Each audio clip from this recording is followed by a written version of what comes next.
lagi puasa gitu ya. Untuk menghindari hal itu, jadi memang puasa harusnya nggak bikin kita berhenti berkegiatan fisik, karena ketika kegiatan fisik berhenti, imunitas juga menurun, jadi virusnya gampang masuk. Exercise-nya apa aja sih kalau boleh tahu? Ya itu paling kardio, paling jogging, Oke. itu paling simple lah. Jogging, terus ya paling di rumah saya ada alat-alat olahraga secukupnya, paling latihan di rumah menggunakan body weight, paling itu sih. Karena sebenarnya tujuannya untuk lebih maintain aja, jadi biar fisiknya bergerak, imunnya tetap terjaga, jadi badannya tetap fit. Untuk menu makan sahur sendiri, bicara soal aktivitasnya banyak, apa aja sih, mungkin ada perubahan nggak sih di menu sahurnya? Kalau saya menu sahurnya simple banget, karena pada akhirnya juga nanti tetap mengkonsumsi multivitamin, jadi untuk untuk jaga-jaga, semisal makanan yang dimakan ya kadang-kadang namanya puasa ya. Hanya di bulan puasa kita bisa ketemu sama yang namanya takjil.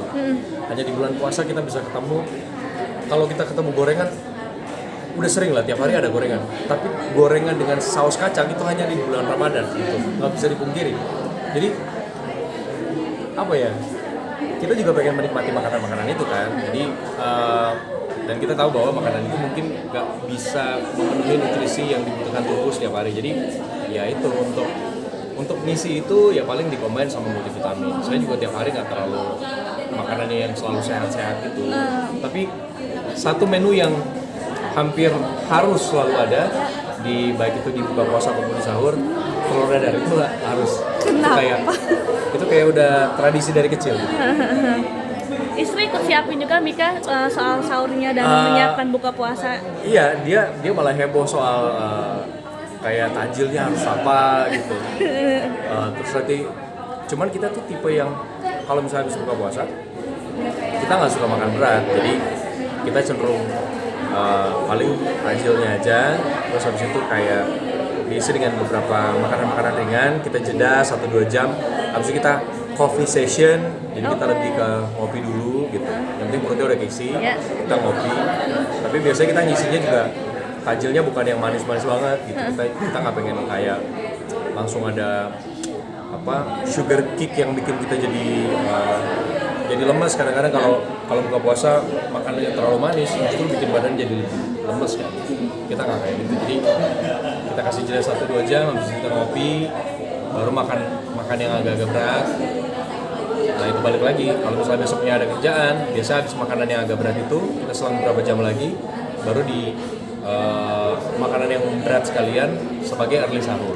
Mika ikut bikin telur dadar juga di sahur. Kebetulan kalau telur dadar itu spesialisasi saya, jadi saya yang bikin ya.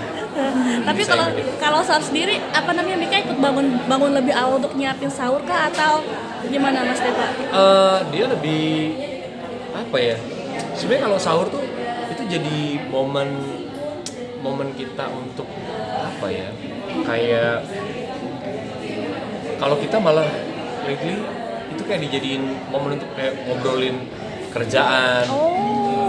Jadi diisi dengan hal itu. Kalau masalah makanan, karena kita punya keluarga besar, kita tuh jadi hampir jarang tuh nyiapin makanan untuk sahur atau buka puasa, karena terima kiriman terus. Nah masalahnya kalau kita nyiapin, yang dikirim itu jadi nggak kemakan. Jadi kita biasanya nunggu dulu nih.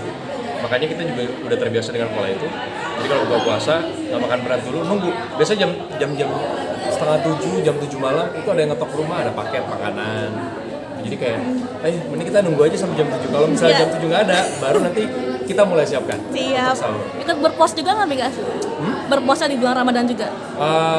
Dia ya pasti support, dia mencoba untuk juga menemani, mendampingi. Itu saya paling penting. Mas Deva, terima kasih.